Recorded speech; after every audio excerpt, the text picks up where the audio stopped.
Un millonario que siempre creyó tener todo ve a su madre abrazando a un joven sin hogar, y en ese instante su mundo perfecto se derrumba. Lo que descubre después no solo reescribe su pasado, sino que lo obliga a enfrentar la verdad más dolorosa y transformadora de su vida. Una historia real de segredos, familia, culpa, amor e redencao, daquelas que facem a gente repensar o que realmente importa. Conta aquí nos comentarios o que voce teria feito no lugar de Ricardo. E non esquece de se inscrever no canal para máis historias emocionantes como esa. El rugido del motor del Mercedes Deportivo se apagó abruptamente. Ricardo Mendoza pisó el freno con tanta fuerza que las llantas dejaron marcas en el pavimento mojado. Su corazón latía descontroladamente mientras sus ojos permanecían fijos en la escena que se desarrollaba al otro lado de la calle. No podía creer lo que estaba viendo. Allí, en medio de una acera sucia de un barrio que él jamás pisaría voluntariamente, estaba su madre. Doña Carmen Mendoza, la mujer que siempre vistió con elegancia impecable, la dama de la alta sociedad que asistía a galas benéficas y almuerzos de caridad, estaba abrazando desesperadamente a un joven sin hogar. Pero no era un simple gesto de compasión momentánea. Era un abrazo lleno de dolor, de amor, de desesperación. Las lágrimas corrían por el rostro arrugado de su madre mientras sostenía al muchacho sucio y demacrado como si fuera lo más preciado en el mundo. El joven también lloraba, aferrándose a ella con manos temblorosas. La escena era tan íntima, tan cargada de emoción, que Ricardo sintió como si hubiera invadido algo sagrado y prohibido. Detrás de él, los carros comenzaron a pitar furiosamente. Ricardo había detenido su vehículo en medio del tráfico, bloqueando completamente un carril. Pero no le importaba. Las bocinas, los gritos de los conductores irritados, el caos que estaba causando, todo se desvaneció en el fondo de su conciencia. Solo existía aquella imagen perturbadora de su madre abrazando a un desconocido de la calle. Miles de preguntas explotaron simultáneamente en su mente. ¿Qué hacía su madre allí, en ese barrio peligroso y abandonado? ¿Quién era ese joven? ¿Por qué ella parecía protegerlo con tanta intensidad? ¿Estaba siendo extorsionada? ¿Manipulada? ¿En peligro? Sin pensarlo dos veces, Ricardo abrió la puerta de su carro de un golpe, dejándola abierta con el motor aún encendido, y corrió hacia ellos. Ricardo Mendoza no era un hombre cualquiera. A sus 45 años, había construido uno de los imperios financieros más sólidos del país.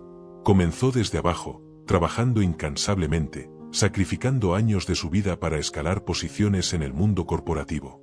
Ahora era el director ejecutivo de Mendoza Holdings, una corporación con inversiones en bienes raíces, tecnología, minería y energía renovable.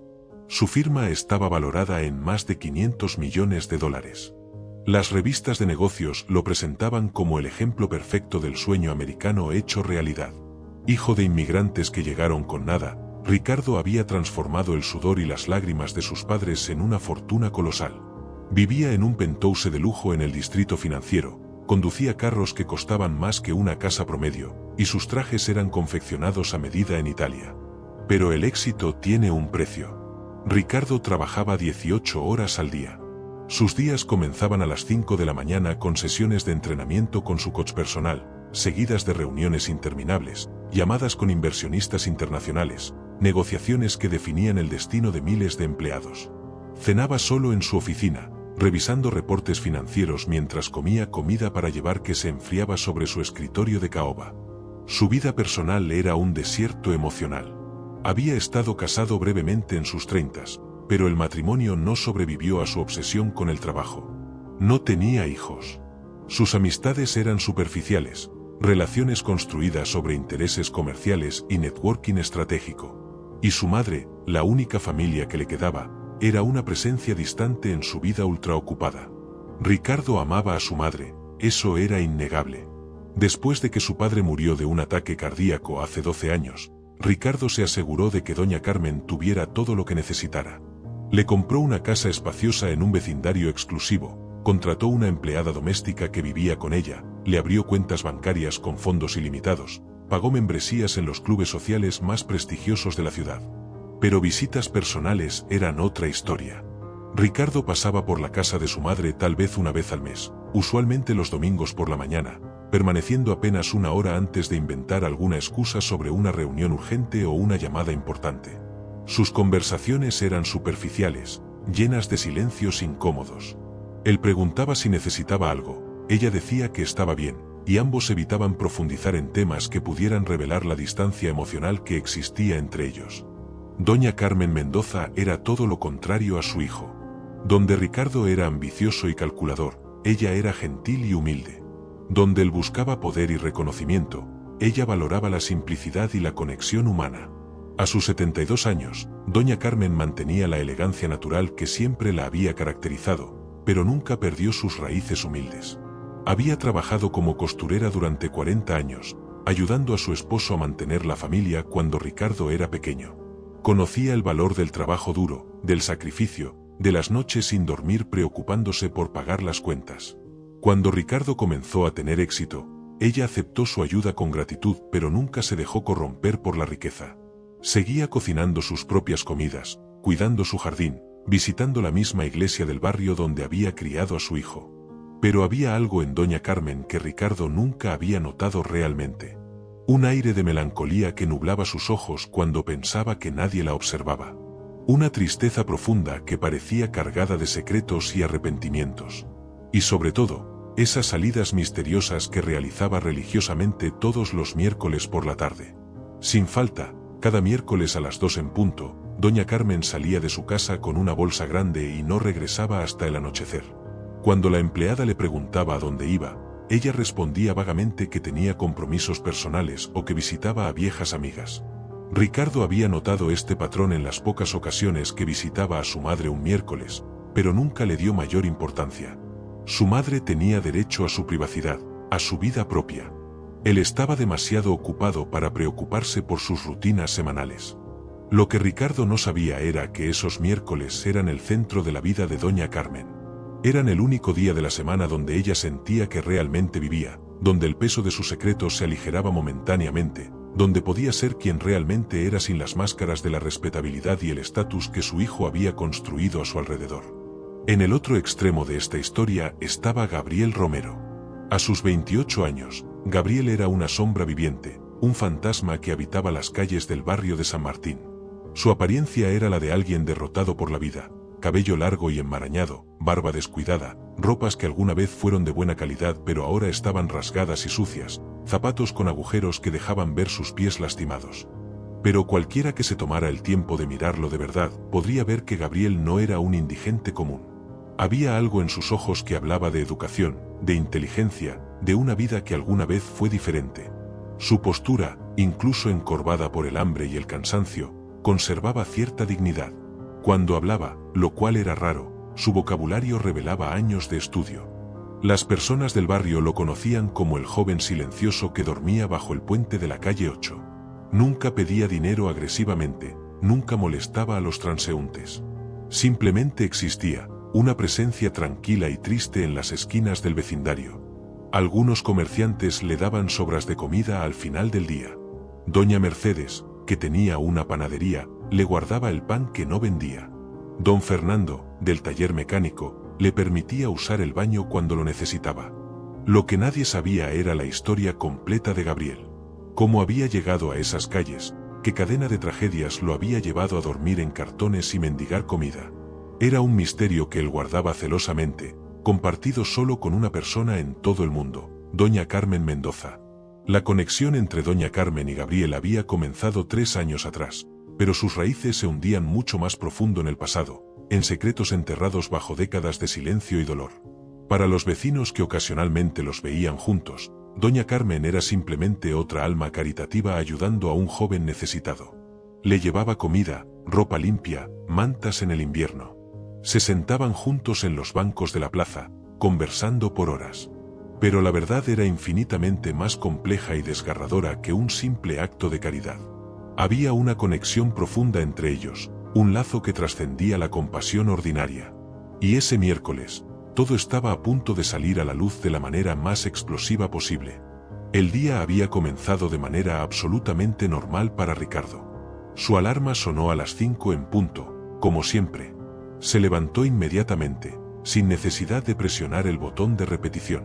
1 hora de ejercicio intenso en su gimnasio privado, seguida de una ducha fría que terminaba de despertarlo completamente.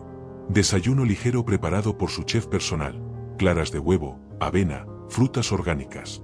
A las 7 ya estaba en su oficina, revisando los mercados asiáticos que acababan de cerrar. La mañana transcurrió en una sucesión vertiginosa de reuniones. Videoconferencia con inversionistas japoneses a las 8. Reunión con su equipo legal a las 9:30 para revisar la adquisición de una compañía de software. Llamada con el consejo directivo a las 11 para presentar los resultados trimestrales. Almuerzo de trabajo con un cliente potencial del sector energético. Todo perfectamente orquestado, ejecutado con la precisión militar que caracterizaba la vida de Ricardo. Pero entonces, a las 3 de la tarde, su secretaria entró a su oficina con una expresión preocupada. Había un problema en uno de sus proyectos inmobiliarios. El supervisor de construcción había encontrado irregularidades en los permisos municipales de un edificio en desarrollo en el barrio de San Martín. Ricardo necesitaba ir personalmente a revisar la situación antes de que se convirtiera en un escándalo legal. Ricardo suspiró con frustración. San Martín era uno de los barrios más pobres de la ciudad, un lugar que él evitaba activamente. Pero los negocios son negocios. Canceló sus siguientes 2 reuniones, tomó las llaves de su Mercedes y se dirigió hacia allá. Mientras conducía por las calles cada vez más deterioradas, Ricardo no pudo evitar sentir cierto desdén.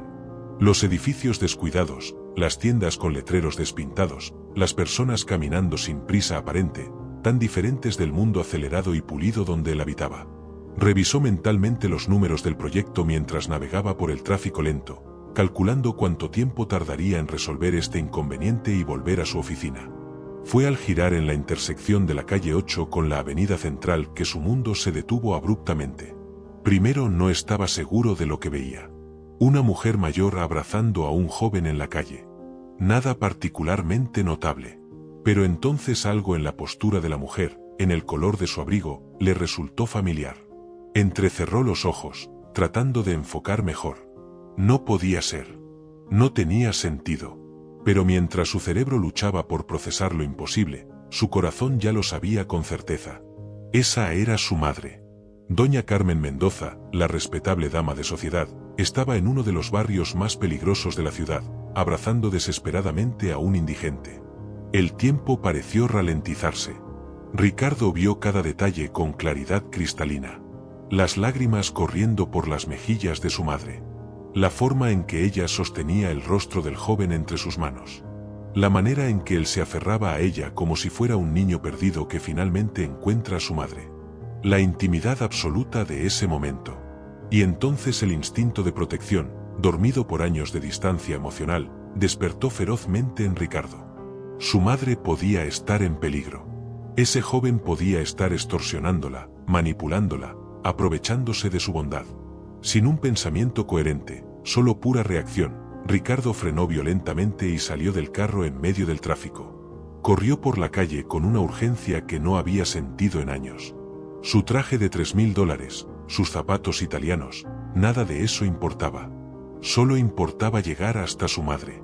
Los transeúntes se volteaban a mirarlo, sorprendidos de ver a un hombre tan evidentemente rico corriendo desesperadamente por ese barrio. Algunos lo reconocieron.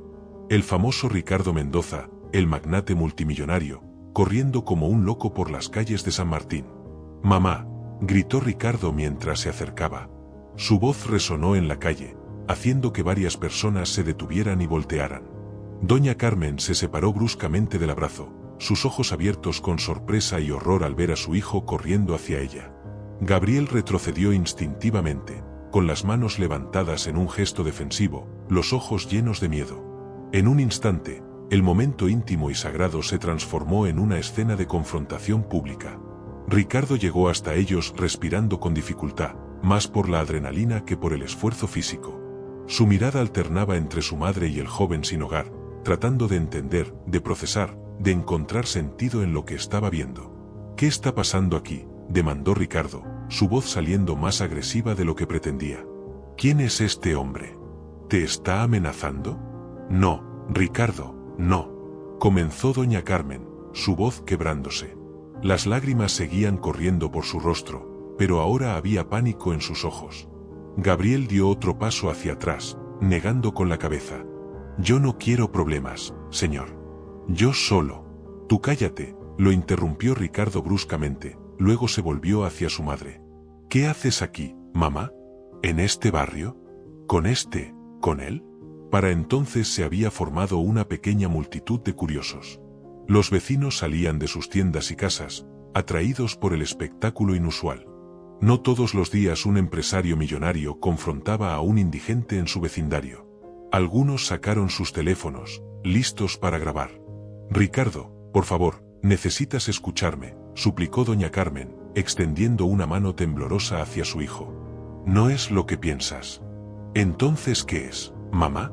¿Qué es exactamente?, contestó Ricardo, su voz elevándose. He estado preocupado, pensando que estabas en peligro, que este hombre te estaba extorsionando o algo peor. Explícame qué está pasando. El silencio que siguió fue pesado, cargado de años de secretos no dichos. Doña Carmen miró a Gabriel, luego a su hijo, y finalmente cerró los ojos como si estuviera reuniendo coraje para hacer algo que había temido durante décadas. Él no es un desconocido, Ricardo, dijo finalmente doña Carmen, su voz apenas un susurro que sin embargo resonó como un trueno. Nunca lo fue. ¿Qué significa eso?, preguntó Ricardo, sintiendo que el suelo se movía bajo sus pies. Doña Carmen tomó una respiración profunda y temblorosa. Gabriel es tu hermano menor.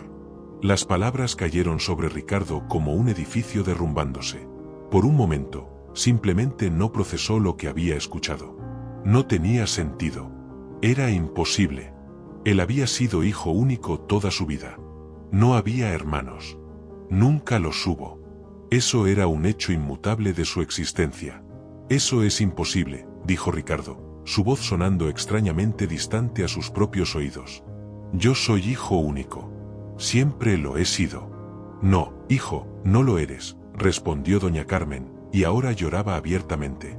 Las lágrimas corrían sin control por su rostro arrugado. Tuviste un hermano. Lo tuviste y yo lo perdí.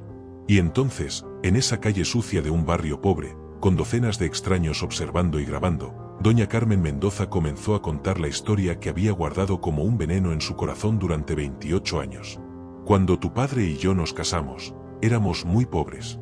Ya lo sabes. Trabajábamos día y noche solo para sobrevivir.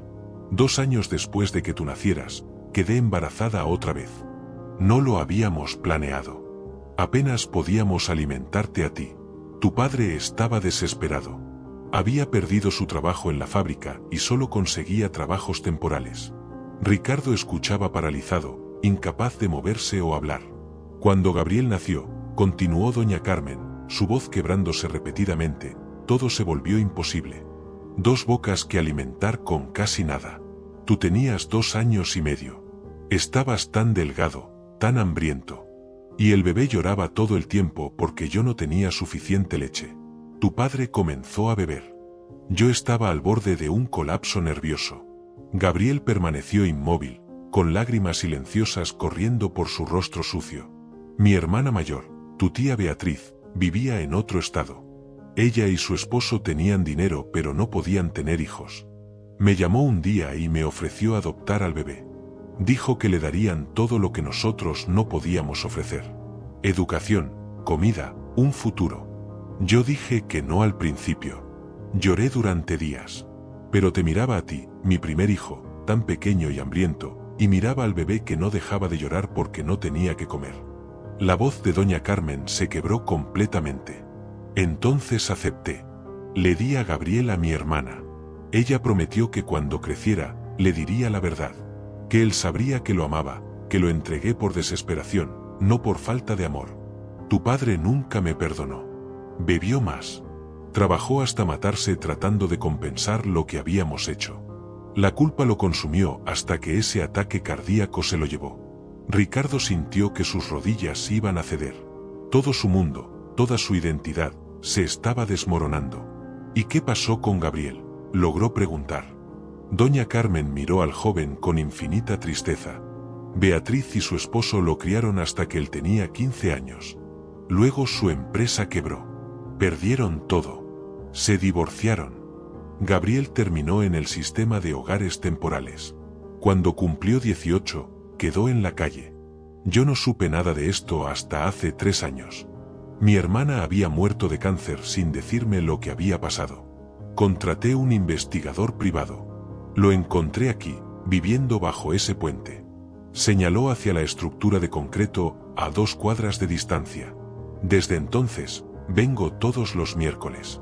Le traigo comida, ropa, dinero. Pero él no quiere más que eso. No quiere mudarse a una casa. No quiere que lo rescate. Solo quiere que esté con él, que sea su madre aunque sea unas horas a la semana. ¿Y nunca me lo dijiste? La voz de Ricardo sonaba rota, perdida. ¿Cómo podía decírtelo, hijo?, respondió doña Carmen. ¿Cómo le digo a mi hijo exitoso, al hombre que se avergüenza de sus raíces humildes, que tiene un hermano viviendo en la calle, que su madre abandonó a un bebé porque era débil? ¿Porque era cobarde? Ricardo finalmente miró directamente a Gabriel. Realmente lo miró por primera vez. Y ahora que sabía la verdad, podía ver las similitudes. Los mismos ojos oscuros de su madre. La misma forma de la mandíbula que Ricardo veía en el espejo cada mañana. La misma altura. Su hermano. Su sangre. Viviendo como un animal en las calles mientras él dormía en sábanas de seda egipcia. La culpa golpeó a Ricardo con la fuerza de un tsunami. Todo el dinero que había acumulado, todos los lujos que disfrutaba, las fortunas que movía con simples firmas, y su propio hermano dormía bajo un puente. Su madre cargaba este secreto desgarrador sola, sin poder decírselo, mientras él estaba demasiado ocupado para siquiera visitarla más de una vez al mes. ¿Por qué?, susurró Ricardo, mirando a Gabriel. ¿Por qué no aceptas su ayuda? ¿Por qué sigues viviendo así?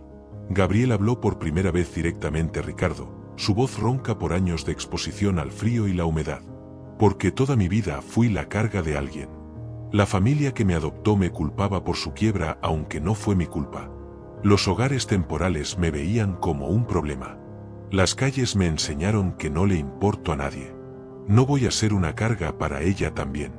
No voy a tomar su dinero ganado con tanto esfuerzo. Solo quiero unas horas cada semana donde alguien me vea como un ser humano. Donde alguien me quiera sin que yo le deba nada. Las palabras perforaron el corazón de Ricardo como balas.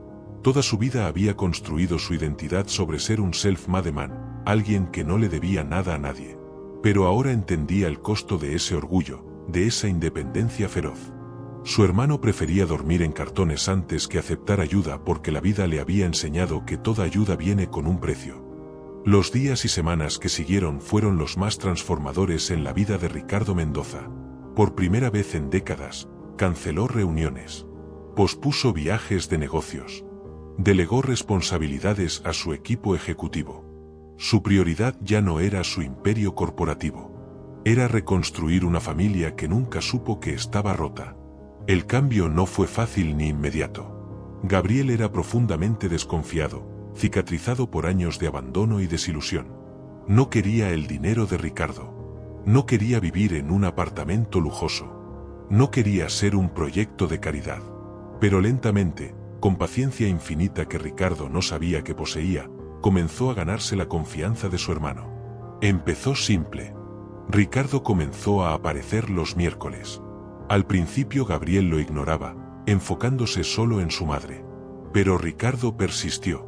Traía café caliente, sándwiches de la panadería que a Gabriel le gustaba. Se sentaba en silencio, sin presionar, solo estando presente. Pasaron semanas antes de que Gabriel comenzara a hablarle. Conversaciones breves al principio. El clima. Noticias del barrio. Gradualmente, las conversaciones se hicieron más profundas. Gabriel compartió fragmentos de su historia. Los años dolorosos en hogares temporales donde era solo un número. Las noches en la calle, aprendiendo a dormir con un ojo abierto. Los sueños que había tenido alguna vez de ir a la universidad, de ser arquitecto, sueños que murieron cuando la realidad de la supervivencia se volvió lo único importante. Ricardo descubrió que su hermano era brillante. A pesar de haber abandonado la escuela a los 17 años, Gabriel había seguido leyendo. Los libros desechados que encontraba en la basura se convertían en sus profesores. Podía discutir literatura, filosofía, historia con una profundidad que avergonzaba a Ricardo con su educación de universidad privada. Lentamente, Ricardo comenzó a presentar opciones sin presionar. Un apartamento pequeño y modesto que estaba vacío de todos modos. No un regalo, sino un préstamo hasta que Gabriel se pusiera de pie. Gabriel rechazó repetidamente, hasta que una noche especialmente fría de invierno, cuando la temperatura bajó peligrosamente, finalmente aceptó. Solo temporalmente, insistió. Solo hasta que pasara el invierno. Ese apartamento temporal se convirtió en un hogar. Ricardo ayudó a Gabriel a conseguir documentos de identidad que había perdido años atrás. Lo conectó con programas de capacitación laboral. Pero más importante que todo el apoyo material era algo más simple y más precioso: tiempo. Ricardo comenzó a pasar tiempo real con su hermano. No solo aparecer y dejar dinero, sino estar presente. Escuchar. Conocerlo. Gabriel resultó tener un talento extraordinario para el dibujo. Años en las calles habían afilado su habilidad de observación. Podía capturar la esencia de una persona o un lugar con unos pocos trazos de lápiz. Ricardo, sin decirle a Gabriel, comenzó a enmarcar sus dibujos. Los colgó en su oficina. Cuando los clientes preguntaban sobre el arte, Ricardo hablaba con orgullo de su hermano menor, el artista. Eventualmente, Ricardo le ofreció a Gabriel un trabajo en su compañía. No en la oficina corporativa donde se sentiría fuera de lugar, sino en el departamento de diseño arquitectónico. Gabriel podría trabajar en los bocetos conceptuales iniciales de proyectos de construcción. Después de meses de insistencia gentil, Gabriel aceptó. Empezó tímidamente, inseguro de sus habilidades. Pero su trabajo era excepcional. Los arquitectos senior quedaron impresionados. Por primera vez en su vida adulta, Gabriel tenía un propósito, un lugar donde pertenecía. Pero la transformación más profunda ocurrió en el propio Ricardo. Conocer a Gabriel, entender su historia, lo obligó a confrontar verdades incómodas sobre sí mismo. Había pasado décadas persiguiendo éxito material, convenciéndose de que su trabajo era lo más importante. Que cuidar a su madre significaba darle dinero y una casa bonita. Que el amor podía expresarse a través de depósitos bancarios. Gabriel le enseñó que estaba completamente equivocado. Su hermano no quería mansiones o carros de lujo. Quería ser visto. Quería ser escuchado. Quería conexión humana genuina. Y eso era exactamente lo que Ricardo había negado a su madre durante años. Ricardo comenzó a visitar a doña Carmen regularmente. No una vez al mes, sino varias veces por semana. Comían juntos. Caminaban por el jardín que ella cuidaba con tanto amor. Hablaban de verdad, no solo intercambiaban frases superficiales. Por primera vez en su vida adulta, Ricardo escuchó realmente las historias de su madre. Los sacrificios que había hecho. Los sueños que había enterrado. El dolor que había cargado en silencio. Doña Carmen floreció bajo esta nueva atención. La tristeza que había nublado sus ojos durante décadas comenzó a disiparse. Tener a sus dos hijos juntos, verlos construir una relación, saber que finalmente había confesado su secreto y sido perdonada, le dio una paz que nunca pensó que experimentaría. Los miércoles se convirtieron en una tradición sagrada. Pero ahora no eran solo doña Carmen visitando a Gabriel en las calles. Eran cenas familiares. Los tres se reunían, a veces en la casa de doña Carmen, a veces en el apartamento de Gabriel, a veces en restaurantes simples del barrio que Gabriel conocía. Compartían comidas, historias, risas. Se convirtieron en lo que nunca habían sido, una familia real. Gabriel nunca olvidó sus raíces. A medida que su vida se estabilizaba, comenzó a trabajar como voluntario con otras personas sin hogar. Conocía sus luchas porque las había vivido. Podía hablar su idioma, ofrecer esperanza desde un lugar de autenticidad. Ricardo apoyó estos esfuerzos, financiando un centro comunitario en el barrio de San Martín que ofrecía comidas, duchas, asesoramiento laboral y servicios de salud mental para personas sin hogar. Una noche, casi un año después de aquel encuentro fatídico en la calle, los tres estaban sentados en la sala de doña Carmen. Un fuego crepitaba en la chimenea. Gabriel hojeaba un libro de arquitectura que Ricardo le había regalado. Doña Carmen tejía, sus manos moviéndose con el ritmo relajado de alguien en paz. Ricardo simplemente los observaba, maravillado de cómo su vida había cambiado. «Mamá», dijo Ricardo suavemente, rompiendo el silencio confortable. «Gracias por guardar ese secreto durante tanto tiempo». Doña Carmen levantó la mirada, sorprendida. ¿Cómo puedes agradecerme por eso? Causé tanto dolor. Ricardo negó con la cabeza. Si me lo hubieras dicho hace 2 años, cuando yo era ese empresario arrogante obsesionado solo con el dinero y el éxito, probablemente habría reaccionado terriblemente. Habría tratado a Gabriel como un proyecto, no como un hermano. Habría intentado arreglar todo con dinero sin entender que lo que él necesitaba era amor, tiempo, respeto. Necesitaba ver esto con mis propios ojos. Necesitaba el shock, la confrontación cruda, para despertar. Gabriel sonrió levemente, una expresión que aparecía cada vez más frecuentemente en su rostro antes constantemente serio. Y yo estoy agradecido de que reaccionaras como lo hiciste. Podría haber terminado muy diferente. Podrías haberme rechazado, haberme culpado, haber alejado a mamá de mí. Nunca, respondió Ricardo con fiereza. Entender lo que pasó, lo que ambos sufrieron, me cambió completamente. Me hizo darme cuenta de que había estado viviendo una mentira. Pensé que el éxito significaba acumular dinero. Pero el verdadero éxito es esto. Esta habitación. Nosotros 3 juntos. Una familia que fue destrozada y ahora está sanando. Doña Carmen dejó su tejido y tomó las manos de ambos hijos. Durante 28 años, dijo con voz temblorosa pero firme, cargué la culpa de haber separado a mis hijos. Creí que había destruido nuestra familia para siempre. Pero tal vez, de alguna manera misteriosa, esa separación sirvió un propósito. Los separó solo para que pudieran reencontrarse en el momento exacto correcto.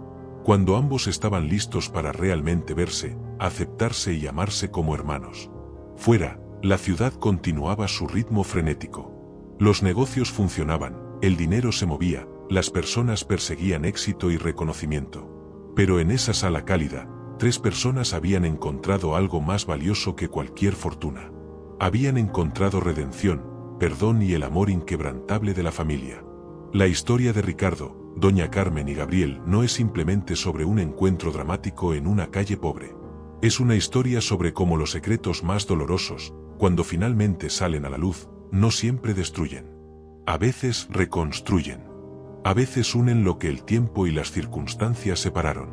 Es una historia sobre cómo el verdadero valor de una persona no se mide en su cuenta bancaria sino en su capacidad de amar, perdonar y estar presente para quienes importan.